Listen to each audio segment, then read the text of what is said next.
आई, मला नेहमी जागतिक समस्यांबद्दल ऐकायला मिळतं, जसं की हवामान बदल आणि आंतरराष्ट्रीय व्यापार.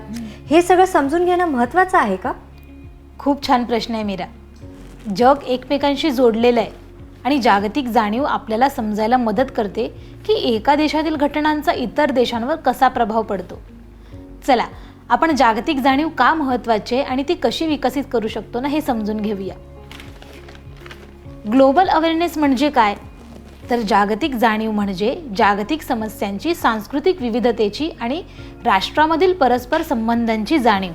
यामध्ये जागतिक आव्हानांवर तोडगा काढण्यासाठी आपली सामायिक जबाबदारी ओळखणं समाविष्ट आहे.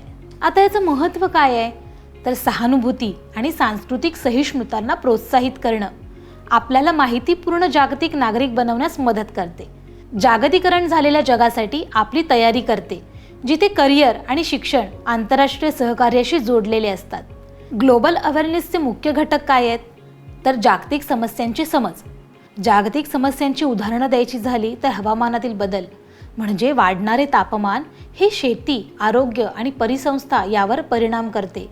गरिबी म्हणजे 700 दशलक्षाहून अधिक लोक दररोज $1.90 पेक्षा कमी रोजगारावर जीवन जगतात. मानवी हक्क म्हणजे लिंग असमानता आणि बालमजुरीसारख्या समस्यांना जागतिक लक्ष हवे आहे. संघर्ष आणि निर्वासित संकट, युद्ध आणि नैसर्गिक आपत्तीमुळे लाखो लोक व्यवस्थापित होतात. सांस्कृतिक जाणीव आणि त्याचे महत्त्व काय आहे? तर परस्पर आदर करणे आणि पूर्वग्रह कमी करणे, विविध दृष्टिकोन समजून सहकार्याला प्रोत्साहित करणे. याचं उदाहरण म्हणजे जपानच्या चहा समारंभासारख्या सांस्कृतिक प्रथांबद्दल शिकणं किंवा मेक्सिकोच्या डे ऑफ द डेड सारखं साजरं करणं. आता आर्थिक परस्परावलंबन याचं उदाहरण म्हणजे व्यापार, तंत्रज्ञान, अन्न आणि ऊर्जा यांसारख्या वस्तूंसाठी देश एकमेकांवर अवलंबून असतात.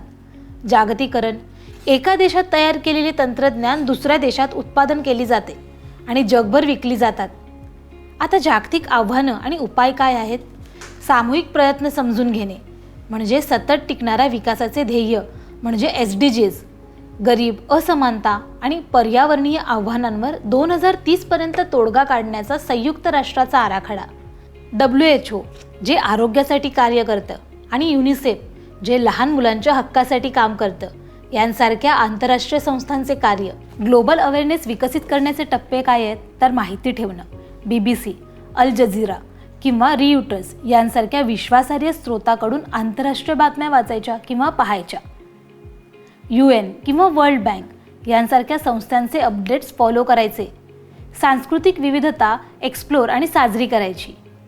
चीनी नववर्ष किंवा दिवाळीसारख्या जागतिक सणांबद्दल जाणून घ्यायचं. विविध देशांचे पदार्थ चाखायचे किंवा सांस्कृतिक कार्यक्रमांना हजेरी लावायची. जागतिक समस्यांची समज म्हणजे वनीकरणाचा अभाव किंवा वाढणाऱ्या समुद्र पातळीचा जगावर होणारा परिणाम शोधायचा. विविध दृष्टिकोन समजण्यासाठी सहपाठी किंवा शिक्षकांशी या विषयावर चर्चा करायची. जागतिक चर्चांमध्ये सहभागी व्हायचं म्हणजे ऑनलाईन फोरममध्ये सामील व्हायचं, वेबिनारमध्ये सहभागी व्हायचं किंवा मॉडेल UN परिषदांना भेट द्यायची. कोर्सेरा किंवा एडेक्स यांसारख्या प्लॅटफॉर्म्सवर जागतिक विषयांवरील मोफत कोर्सेससाठी नाव नोंदवायचं. जागतिक प्रभावासह स्थानिक क्रिया करायची म्हणजे काय? तर पर्यावरणासाठी प्लास्टिकचा वापर कमी करणं, नैतिक पद्धती सुनिश्चित करण्यासाठी फेअर ट्रेड यांसारख्या उत्पादनांना समर्थन देणं. धन्यवाद आई, मला माहितीच नव्हतं की आपण बाकी देशांशी इतकं जुडलेलो आहोत. ही जागतिक जाणीव आहे मीरा. यामुळे आपल्याला जागतिक नागरिक म्हणून आपली जबाबदारी आणि संधी समजायला मदत होते. मी शोध घेईल की बाकी देशांचं हवामान बदल कसा परिणाम करतं.